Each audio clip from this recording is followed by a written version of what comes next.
to episode 2 of this 3-part series on strategic planning. My name is Adrian. Once again, I'm here with strategic leadership trainer and psychologist Adrian McInman.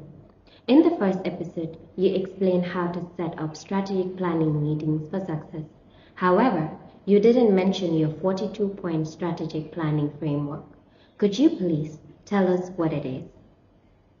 Sure, the framework consists of 42 techniques that follow a logical sequential order, starting with selecting the strategic planning team and ending by determining who will maintain the plan and how they will do that.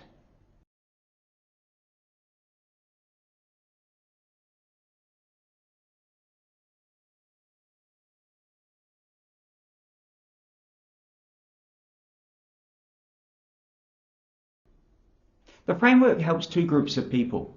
First, I use it with my clients who I'm training strategic planning. They find the techniques are easier to understand when viewed as a package. Second, I use it with organisations that hire me as an outside strategic planning expert. We can go through the various techniques one by one to catalyse strategic thinking. Doesn't that go against some of the advice you gave in the first episode and what Henry Mintzberg would have advocated? The key is the word framework. I provide an outline of techniques from which my clients can choose from. There's no need to use every technique, and clients can add other techniques to the framework. The framework is just a starting point to get the ball rolling. As many of the elements are used at the start of the strategic planning enterprise to catalyse great strategic thinking, Mintzberg would probably like my framework. For instance, I encourage my clients to spend time identifying their business partners, customers, sponsors and stakeholders, along with analysing their business environment. They also consider their adjacency areas: concentration, differentiation, segmentation, and specialization. The idea is to create an ideal environment for optimal strategic thinking. So, why would a CEO want to use your approach? A nice thing about my approach is that it's comprehensive. You probably can't think of a meaningful technique that's not on the list. Sure, there are 2 techniques I suggest most businesses avoid, but there are no redundant techniques. It contains all the usual things you would expect to see, such as SWOT analyses and goals. However, it also contains some very powerful techniques that most businesses never use. Most businesses will determine their mission, vision and values, but they're far less likely to define their purpose. This is a problem, as a purpose statement explains the very important question: why do you do what you do? In effect, it explains why organisations exist.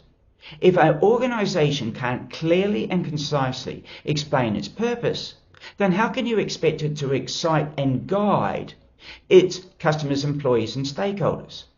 They might as well, as Douglas Copeland might suggest, be living inside a photocopier, repeating actions over and over. Is there something else that sets your approach apart from others? I aim to create an environment where my clients can think creatively and produce a final product that's understandable, memorable and adopted. I don't advocate things just because they look pretty.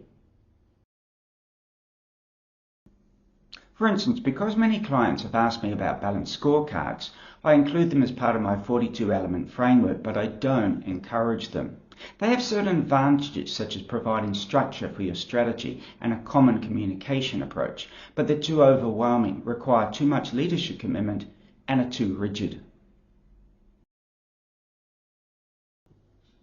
Likewise, I don't encourage the use of strategy maps. Instead, I emphasise practicality. For instance, anybody can come up with a mission, vision and purpose, but most won't think about them a few months later. Hence, I'm a big fan of elevator conversations. They are a brief, carefully constructed statement that outlines the merits of your business. I teach my clients how to write one.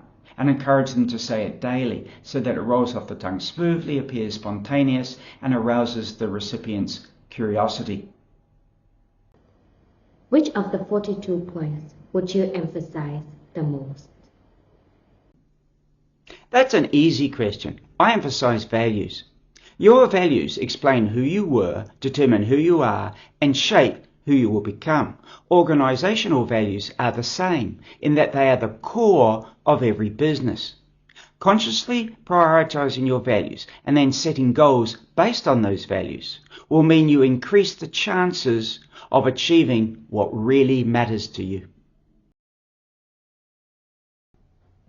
I have a 2-day course called Develop Direction that provides a very detailed and intense examination of various aspects of values. The section of the course my clients like the most is a 5-hour examination of 20 values with associated case studies, because it allows them to understand fully how our values direct our behaviour and the importance of choosing their values wisely.